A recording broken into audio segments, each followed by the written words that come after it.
Kata, Gojushiho.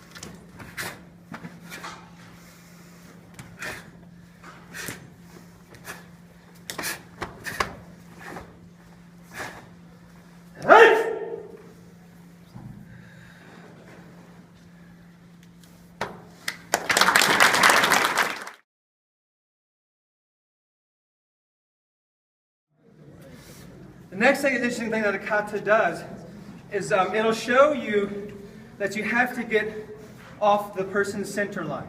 So the angles that you saw me shifting, it's not that, oh, there's someone over here, let me fight. That's not what's happening.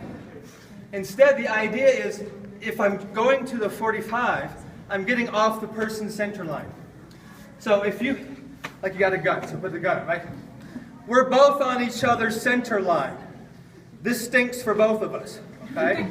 So if I get off his center line, but I keep him on my center line, good for me, bad for him, right? So that's the idea of getting to these angles, right? So you saw this sequence here, right? Well, what that is showing us is that, all right, this first technique is like a flinch response to a certain type of attack. It could be someone trying to choke, someone trying to do a high bear hug or tackle, a lapel grab. It could be a variety of things. So what it's telling you is you can either get to this side, stay there, you can either get to this side of your opponent or you can get to that side, right? So that's the first thing it's telling us. Get off the center line and throw up a guard, do a defense. The follow-up to that, the next sequence of techniques, that's your response, right? That's the counter.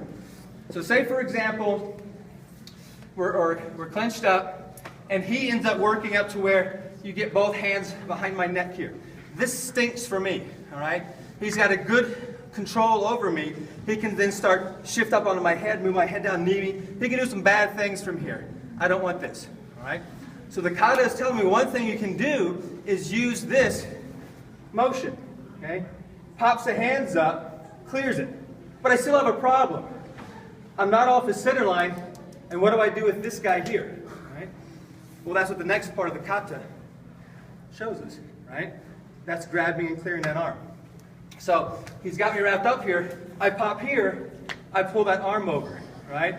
Now I'm in a really good position. Stinks for him, all right? That's what kata does. It tries to get you in an advantageous position. So from here, if you remember, the kata showed us double punch, kick, punch. Okay? You don't have to do all of that, but one thing it can do is I got the double punch. If he hasn't dropped yet, I got that kick where I can take his leg out and then follow it with that last punch. All right? So it just gives you a whole set of combinations. Oh, he's still standing, fine. Kick his leg out. Still standing, fine. Punch him. All right? So hopefully after the first punch he drops, you're done. Right? But the kata gives us other things that you can do in case they haven't dropped. And then the idea is you're now free to escape. You're in kata and karate, you're always fighting to escape. You're not fighting to win.